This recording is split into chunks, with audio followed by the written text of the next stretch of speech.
कानी बहू। किशोरी लाल जी के बेटे राघव की शादी की बात जगह जगह चल रही थी, लेकिन किशोरी लाल जी को कोई लड़की पसंद ही नहीं आती थी। और उसकी एक ही वजह थी, किशोरी लाल जी का लालची होना।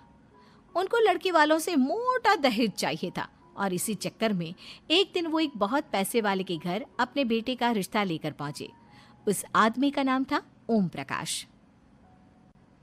देखिए किशोरी लाल जी, मेरी एक ही बेटी है और मेरी सारी संपत्ति जायदाद सब कुछ मेरी बेटी नैना का ही है। पापा, नाम से लगता है बहुत खूबसूरत होगी। कितना अच्छा नाम है ना, नैना। ओ, वैसे बात तो सही है आपकी। अब इतना पैसा है, जमीन जायदाद है, इकलौती बेटी, आप भी क्या करेंगे? सब कुछ उसे ही देंगे ना। बिल्कुल ठीक पहचाना आपने। बस बेटी की शादी और सारी जायदाद उसके नाम। पापा, बिना देखे हाँ कर दीजिए ना। इतना अच्छा रिश्ता फिर कहाँ मिलेगा? माला माल हो जाएंगे हम। मैं अपनी बेटी को बुलाता हूँ। अरे नहीं नहीं नहीं नहीं, आपकी बेटी का नाम नैना है, सुनकर ही लगता है बहुत सुंदर होगी। रहने दीजिए अंकल, मैं तो आपकी बेटी के नाम से ही इतना खुश हो गया हूँ कि उसे बिना देखे शादी करने को तैयार हूँ। अब तो मैं उसका चेहरा सीधे शादी के बाद ही देखूंगा। और इस तरह राघव नैना का चेहरा नहीं देखता और उससे शादी कर लेता है। शादी के बाद अपनी सुहाग रात पर जब राघव नैना का घूंघट उठाकर देखता है तो नैना की आंखें बंद थी। कितनी खूबसूरत हो तुम नैना, जरा अपनी आंखें खोलकर मेरी तरफ देखो तो सही। नहीं, मुझे शर्म आती है। अरे, मैंने तुम्हें शादी से पहले भी नहीं देखा, और अब अगर तुम आंखें खोलकर मुझे देखोगी भी नहीं तो मुझे अच्छा कैसे लगेगा? इससे पहले कि नैना अपनी आंखें खोलकर राघव की तरफ देखती, अचानक से लाइट चली गई और राघव नैना को पूरी तरह से देख भी नहीं पाया। अगली सुबह नैना राघव के लिए नाश्ता बनाकर लेकर आई। अरे ये क्या, आधा पराठा सेका हुआ है और आधा बिल्कुल कच्चा। ये तुमने क्या किया नैना? बहू, तुमने क्या आधा पराठा तवे से नीचे लटका कर रखा था, जो आधा सिका है और आधा कच्चा? मुझे जितना दिखेगा उतना ही तो सीखूंगी ना पापा जी। जहाँ जहाँ मुझे नजर आ रहा था वहाँ मैंने सीख लिया, जहाँ जहाँ नहीं दिखा वहाँ कच्चा रह गया होगा। इसका क्या मतलब है? ये कैसा मजाक कर रही है तुम? अरे बहू, तुमने इतना लंबा घूंघट क्यों लगाया हुआ है? देखो, हमारे घर में बहुओं को बेटी की तरह रखा जाता है, और फिर तुम तो इतना सारा माल लेकर आई हो। देखो, ये घूंघट डालकर रखने की कोई ज़रूरत नहीं है। हाँ नैना, पापा जी ठीक कह रहे हैं, तुम तो आराम से रहो, अपना ही घर समझो। नैना अचानक से अपना घूंघट उठा लेती है। अरे ये क्या पापा, नैना की तो एक आंख फूटी हुई है। नाम से नैना, लेकिन ये तो कानी बहू निकली। मेरे साथ धोखा हुआ है, धोखा। बिना दिखाए अपनी कानी लड़की मेरे संग ब्याह दी। मुझे कानी भी नहीं चाहिए। मुझे अभी ओम प्रकाश जी से बात करनी पड़ेगी। आखिर उन्होंने मेरे साथ ऐसा किया क्यों? अरे, आप लोगों ने ही तो पापा से कहा था कि आप लोग शादी से पहले मुझे देखना नहीं चाहते। अब मेरे पापा पर क्यों इल्जाम लगा रहे हैं? अरे लेकिन उन्हें बताना तो चाहिए था ना कि तुम कानी हो, एक आंख से तुम्हें दिखाई नहीं देता।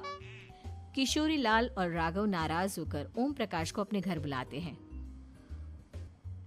पापा जी, ये आपने क्या किया? शादी से पहले बताया क्यों नहीं कि नैना की आंखों में परेशानी है? अरे, आप ही ने तो लड़की देखने से मना कर दिया था।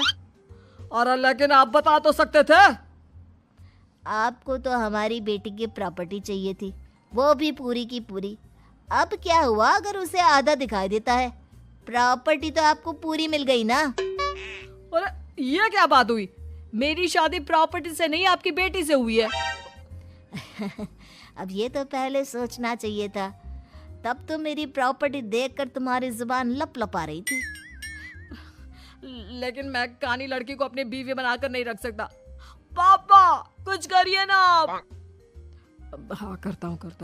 देखिए ओम प्रकाश जी, आप हमारे साथ ऐसा नहीं कर सकते। और तुम देखो, अगर तुमने मेरी बेटी से शादी तोड़ी ना, तो जो भी प्रॉपर्टी मैंने तुम्हें दी है वो तो पूरी की पूरी वापस ले ही लूँगा, और आधी प्रॉपर्टी तुम्हारी भी लूँगा। अरे मेरी आधी प्रॉपर्टी भला क्यों लेंगे आप? इसलिए क्योंकि मेरी बेटी को आधा नजर आता है और उसकी नज़र अभी तक तुम्हारी आधी जायदाद पर ही पड़ी है। अब तुम उसे घर से निकालोगे तो कुछ तो लेकर जाएगी ना। और अगर हम आपकी बेटी को अपने घर की बहू बना कर रखे तो? तो तुम्हारी पूरी प्रॉपर्टी तुम्हारी ही रहेगी, और जो मैंने तुम्हें दिया है ना, उसमें से बस मैं आधा लेकर जाऊंगा। अरे लेकिन अब आप अपनी दी हुई प्रॉपर्टी में से आधी वापस क्यों लेकर जाएंगे? अगर मैं आपकी बेटी को अपनी पत्नी बनाकर रखने को तैयार हूं तो? इसलिए ताकि भविष्य में अगर तुम मेरी बेटी को धोखा दो तो उसके पास कुछ तो रहे जो पति का हो। वैसे मेरे पास तो बहुत कुछ है, लेकिन अपने पति की कोई निशानी तो उसके पास होनी चाहिए ना। अब अगर तुमने मेरी बेटी को कानी कहा तो तुम्हें प्रॉपर्टी भी कानी ही मिलेगी, पूरी नहीं। जमाए राजा। किशोरी लाल और राघव समझ चुके थे कि वो बुरी तरह फंस चुके हैं और अब उनके पास वहां से निकलने का कोई चारा नहीं है। अब समझ में आया ना, लालच बुरी बला होती है। एक तो तुम्हें प्रॉपर्टी मिली, ऊपर से बीवी मिली, उसमें तुम्हें नखरे भी दिखाने हैं। आए बड़े, चुपचाप बैठो दोनों। कुछ दिनों के बाद नैना राघव की कार लेकर बाजार घूमने निकलती है और जब कार लेकर वापस आती है, ये क्या? एक तरफ से मेरी गाड़ी पूरी खराब हो चुकी है। लगता है तुमने मेरी गाड़ी को किसी दूसरी गाड़ी के साथ एक्सीडेंट किया है। अरे अरे कितना बड़ा नुकसान कर दिया तुमने बहू। वो क्या है ना पापा जी, मुझे एक आंख से दिखाई नहीं दे रहा था, सामने से गाड़ी आ रही थी। मुझे तो सिर्फ आधा ही दिखाई दिया और वो गाड़ी मेरी कार से रगड़ते हुए निकल गई। अब मैं क्या करूं बताओ? आप इसे ठीक कराने के पैसे कौन देगा? तुम्हारे पापा। तुमने मुझसे इस तरह से बात की? अभी रुको। नैना राघव की शिकायत ओम प्रकाश को कर देती है।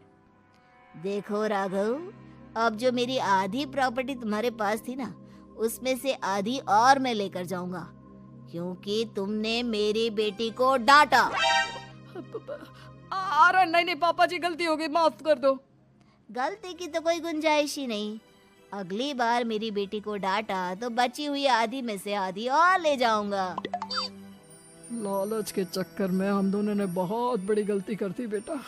एक तो तुम्हें कानी बहू मिली और ऊपर से जो माल मिला वो भी काना।